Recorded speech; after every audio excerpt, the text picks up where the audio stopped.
la première expérience paranormale qui vous a le plus marqué? Qui m'a le plus marqué, qui m'a suivi jusqu'à aujourd'hui, qui m'a influencé jusqu'à aujourd'hui. Eh bien, ma grand-mère qui vivait avec nous pendant qu'on tenait le restaurant, elle nous aidait un peu, elle était devenue aveugle avec le temps et elle nous aidait à éplucher les légumes, elle se rendait utile comme elle le pouvait. L'après-midi, elle allait balader avec une voisine qui venait la chercher, c'était la mère d'un copain à nous, il venait la chercher tous les après-midi, elle allait lui raconter les histoires de Ponto sous un figuier qui avait un peu plus loin que le restaurant. Et tous les après-midi, c'était comme ça. Et un jour, elle a décidé d'aller un petit peu dormir dans sa maison qui était pas très loin du restaurant. Elle a décidé d'y aller passer le week-end et une de ses filles est allée avec elle pour passer le week-end. Et dans ce week-end, elle a convoqué toute la famille, elle nous a demandé de venir la voir l'après-midi, d'aller boire le café. Donc c'est ce que nous avons fait, ces trois filles, les petits-enfants, on s'est tous rendus chez elle. Et elle nous a dit, voilà, cette nuit, votre grand-père est venu me chercher, m'a dit qu'il était temps que je le rejoigne, parce que c'était bon, j'avais plus rien à faire dans ce monde et qu'il fallait que je lui manquais, il fallait que j'aille le retrouver.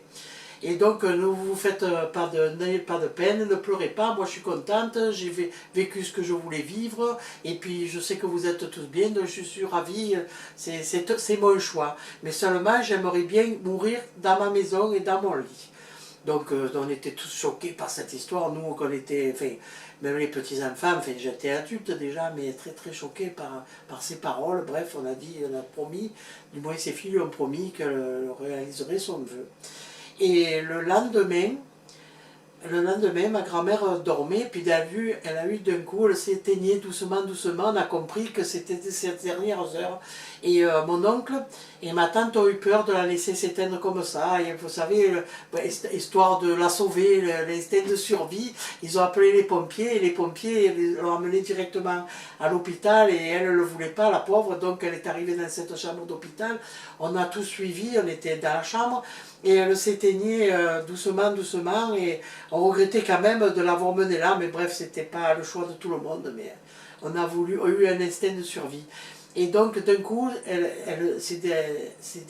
a vécu ces derniers instants, là, elle s'est éteinte dans cette chambre d'hôpital au 3e étage, et d'un coup, il y avait l'infirmière, il y avait un docteur qui était venu constater le décès, et d'un coup, toutes les vitres de la chambre se sont mises à trembler, et les vitres étaient fermées, toutes les vitres se sont mises à trembler dans un bruit, et ma soeur, dans un instinct de, je sais pas, peut-être parce que...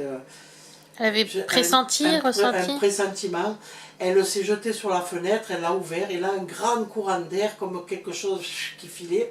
Et l'infirmière a eu tellement peur qu'aussi sec qu'elle a pris la porte, elle est sortie, et là on a compris que ma grand-mère n'était plus là, c'était juste son corps, mais qu'elle n'était plus là. Elle voulait mourir chez elle, et je crois qu'elle était... Et on a tous réalisé d'un coup, mais sans se concerter, qu'elle avait réalisé son vœu et qu'elle n'était plus là dans cette chambre d'hôpital, et qu'elle était rentrée dans sa maison. Donc on a pris les voitures, on a fait les papiers qu'il fallait, mes parents ont fait les papiers qu'il fallait, et on est allé dans sa maison, et là-bas on sentait vraiment cette présence. Et j'oublie de dire que quand elle a demandé à mourir dans sa maison, elle avait dit, si vous exaucez pas mon vœu, si vous ne me laissez pas mourir tranquillement, je reviendrai vous tirer les pieds dans la nuit. Et donc, quelques temps après, nous avons veillé mamie pendant 3 à 4 jours, et après, elle a été enterrée, bien sûr. Et puis, quelques temps après, peut-être une semaine après, deux des sœurs de maman sont venues voir maman en disant, il t'est rien arrivé cette nuit? Et maman dit non, elle dit, ben nous, on nous a tiré les pieds. Et maman avait compris, ils ont tous compris que c'était tout. On n'osait pas le dire, mais on a fortement pensé que c'était ma grand-mère qui était venue un peu les punir, on va dire. Et maman, pendant des semaines, elle a entendu, ma grand-mère marchait avec une canne, et pendant des semaines, sur le toit du restaurant, elle a entendu toutes les nuits marcher quelqu'un avec une canne qui boitait, tac, tac, tac, tac. Maman, par contre, était terrorisée, était moins ouverte sur les phénomènes paranormaux que moi je le suis maintenant. Mais maman, qui était un peu terre à terre, là, elle était en pleine panique, elle ne voulait plus dormir seule au restaurant. Et donc après, il m'est arrivé beaucoup, beaucoup d'aventures suite à ça, parce que de l'au-delà, autant elle m'a aidé dans sa vie tous les jours, autant de là-haut, elle met d'une aide mais précieuse. Je parle avec elle depuis depuis ce jour de ce décès, quelques temps après, j'ai commencé à communiquer avec elle et j'ai fait de l'écriture automatique avec elle. Et j'ai parlé avec elle et elle m'a orienté sur beaucoup de choses parce que j'ai passé une période à un moment donné qui était très très dure. J'ai eu, comme à l'époque, je gagnais beaucoup d'argent, je ne savais pas trop gérer puisque j'étais jeune quand même.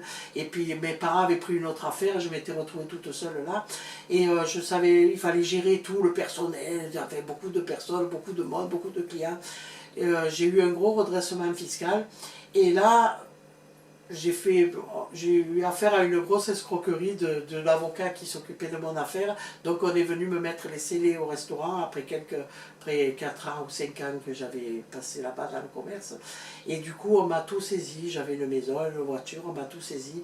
Et entre-temps j'avais eu un enfant, un amour d'enfant. Mais je ne vivais plus avec le papa parce qu'il était beaucoup plus vieux que moi et on a eu un conflit de génération. Donc, et puis avec le travail, je ne pouvais pas élever un enfant, tenir un ménage, tenir une autre maison que ce restaurant qui me prenait tout le temps. Vous avez fait un choix. J'ai fait un choix. Et du coup, il y a eu, je vous dis, j'ai eu un gros redressement. Il me restait que mon fils et je ne voulais pas parler de ses soucis. Maman sentait bien qu'il y avait quelque chose, mais je disais toujours, je vais m'en sortir, j'allais au tribunal. J'ai fait mon propre avocat, je suis allé 7 fois en tribunal pour me défendre, mais on m'a saisi tout le commerce. Et un jour, je me trouvais à Auchan avec mon fils, je faisais des commissions. Et à ce moment-là, on m'avait tout bloqué, les comptes, tout, on fait comme un redressement énorme, un truc énorme que je ne méritais pas, mais à pénalité sur pénalité et peut-être mal défendu dès le début. Ça avait empiré la situation. Ça avait empiré la situation. Et un jour, je suis à Auchan en train de faire des courses et là j'ai comme un flash de voir plein de pompiers, plein de police, enfin des gyrophares devant chez moi. Et d'un coup, j'ai tout laissé en place, j'ai pris mon fils et j'ai dit on est en train de me cambrioler. Je suis rentrée à la maison et quand je suis arrivée, il y avait des fourgons de police et il y a une petite dame qui s'approche de moi, qui me tend une carte en me disant je suis huissier du trésor public. Et elle me dit vous habitez dans cette maison? Je dis oui. Elle me dit eh bien ça fait 3 passes que on n'arrive pas à rentrer chez vous. En fait ils venaient me saisir les meubles et tout à mon insu, comme ils le font quand on doit de l'argent.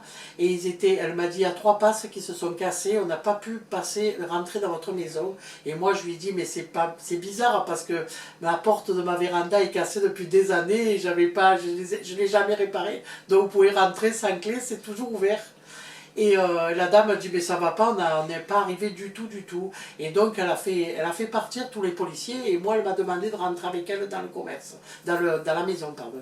Et quand je suis rentrée avec elle, elle m'a dit, j'ai eu, même là c'est anormal, cette dame m'a dit, vous savez, j'ai ma grand-mère qui était voyante et médium, et je peux vous dire que chez vous, il y a quelqu'un qui est là et qui veille et qui n'a pas voulu nous laisser rentrer.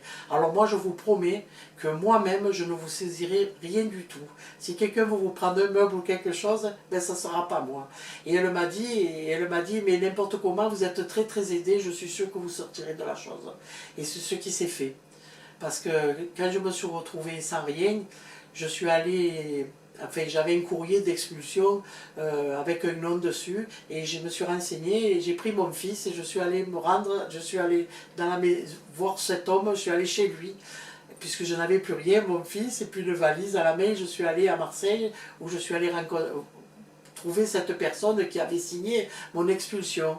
Et cette personne, je m'en souviens toujours, elle partait au ski, et quand j'ai tapé, je lui dis voilà, je tenais un restaurant, j'ai expliqué ma situation, et je viens vivre chez vous. Il m'a dit mais vous ne pouvez pas venir vivre chez moi. J'ai dit ben pourquoi je ne viendrai plus, j'ai plus de toi, j'ai un fils, je ne sais plus où aller, et donc puisque vous me mettez dehors, eh ben, je viens vivre chez vous. Il m'a dit mais vous ne pouvez pas. Il me dit par contre je pars au ski pendant 1 semaine, et quand je reviendrai, eh ben, on se verra, je vais partir à la retraite, mais avant, je vous promets que je vais vous aider.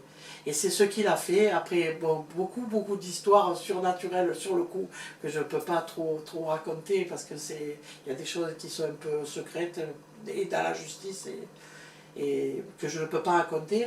Et donc, un beau jour, on m'a tout restitué. Le restaurant, la voiture, mes comptes, tout. J'ai été blanchi et amnistié par le président de l'époque, m'a amnistié, qui m'a annulé la dette. Donc je suis repartie à la Caravelle comme si de rien n'était. Et j'ai recréé une autre Caravelle, c'était Caravelle 2. Sacrée aventure tout Sacrée ça. aventure, voilà. Mais du J'ai coup, même de l'émotion quand je le raconte maintenant parce que c'était une période et je pense fortement que ma grand-mère tout le long a été avec moi parce que je la sentais et parce qu'elle me le disait, je l'entendais, je l'entendais. du coup, on peut dire que votre grand-mère, c'est un peu comme un guide. C'est un guide et toujours maintenant. Voilà. Vous le saurez aux autres aventures. Voilà, la suite au prochain épisode. Voilà, la suite au prochain. Merci Dora. Merci à vous.